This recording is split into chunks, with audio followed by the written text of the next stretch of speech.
Watch this video in order to learn how to take the fence from the Good Life Scrapbooking stamp set and thin cut and create it into the train track or rail trail.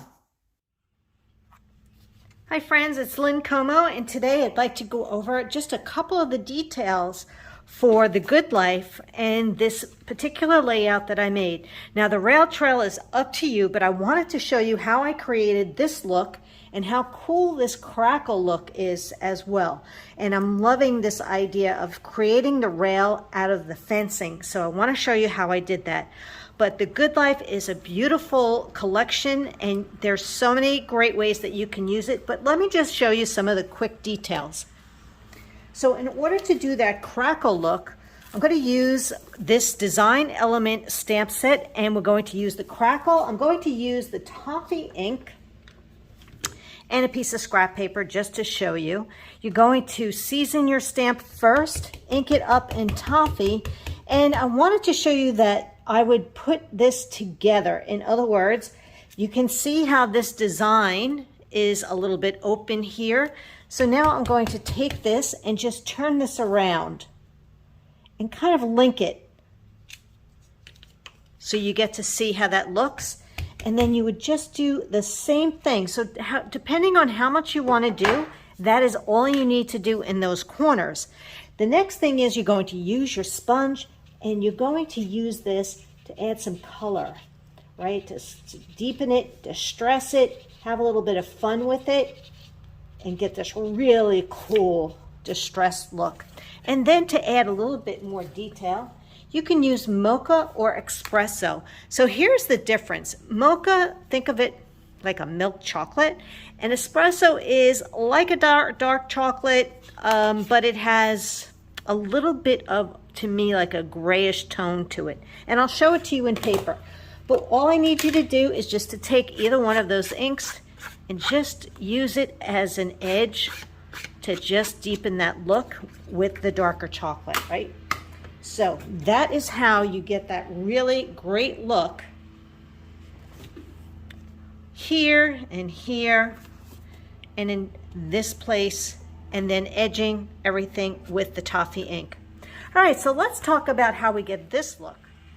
So this is the stamp set. This is the Good Life stamp and thin cuts scrapbooking. And there's a really nice array of thin cuts in here. You have a couple of different stamps, the truck, the bike, and the windmill. Love some of the sayings, the homegrown memories, a little dirt never hurt. Now, if the thin cuts sell out, the stamp set is still available and you'll have to fussy cut it, okay? So one of the things we're going to show you is how to create that look. And I'm also going to be using the not the watercolor, our new colored pencils.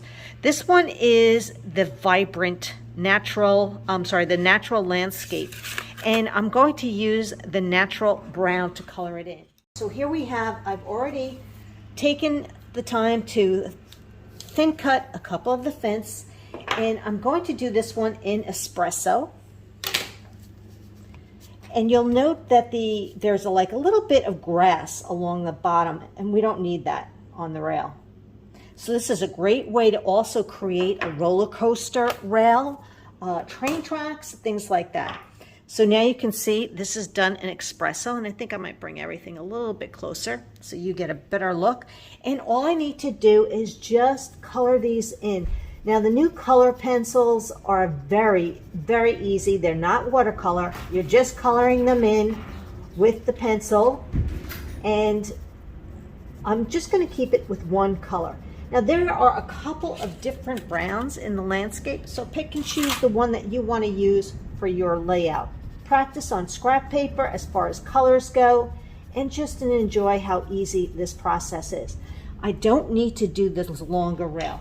Now, once I've done that, I've done this to all of them. I'm going to cut this, what I would say, like the grass off, right?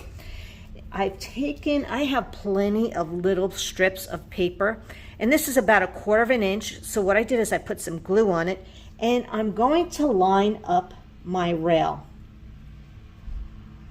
spacing it apart like so. It could even kiss or be on top. It's fine like that. Okay, so I have that done on one side. Now I don't even need to do the other side because we're going to show you what else you do. I'm going to take some espresso cardstock.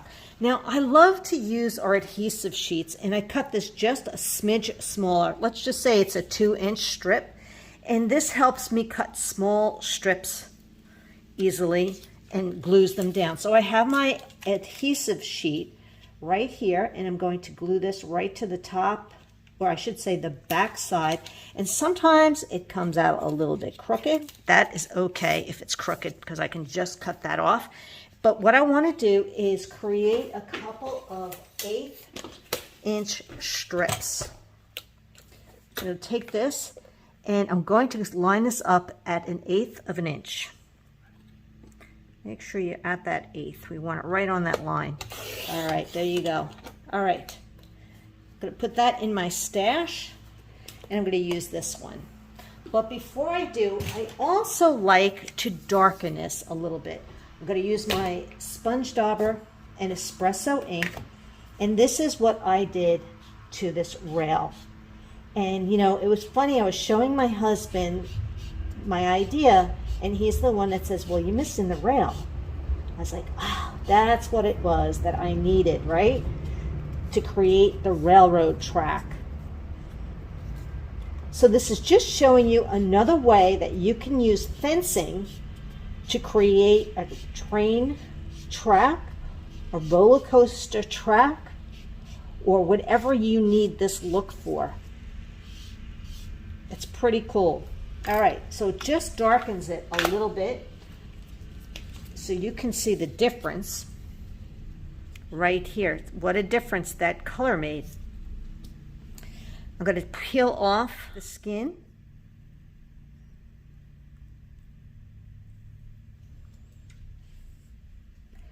And I'm going to actually just put it right on top. I like using my craft mat for this.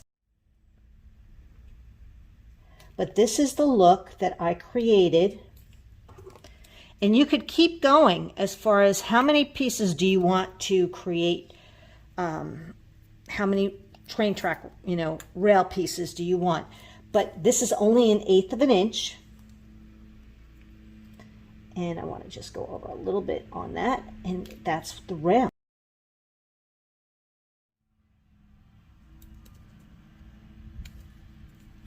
And that is how you get that rail look. All right, so let's just say you don't have the thin cuts, right, for this particular stamp set. I wanted to show you, you can still use a 2-inch strip of paper. And what I would do is stamp it and not fussy cut it, but I'm going to keep turning it, right, because a rail does have grass and weeds, so I wouldn't be too concerned with having that look, and just trying to line it up the best you can. And because it's acrylics, you could see through it, you shouldn't have any problem with that.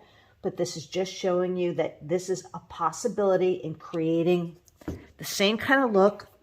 And then also taking a pencil and then deciding what color brown you want to use.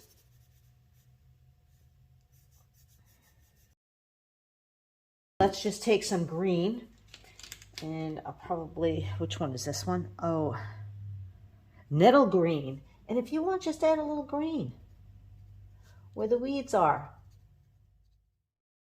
But that's the look you're going for. And once again, you would do that same thing with the rail, the strip of paper on both sides. And then you could do it that way. I mean, it will still work. So I want to show you that there is an alternate way to do this if you'd like, if you don't have the thin cut. So I had added one more, so that was probably 5 rails, fences to put together, and you have this really fun look. And these are the fun fences that you get in there. So I used this one, but there's a broken one, and then you have this one with the X in the middle. So pretty cool. Well, that's my tip on how to create that look, and I hope you enjoyed the information that I shared. The Design Elements stamp set D2196 is great You'll definitely want to have that in your stash, and I hope you are successful with all of your scrapbooking needs.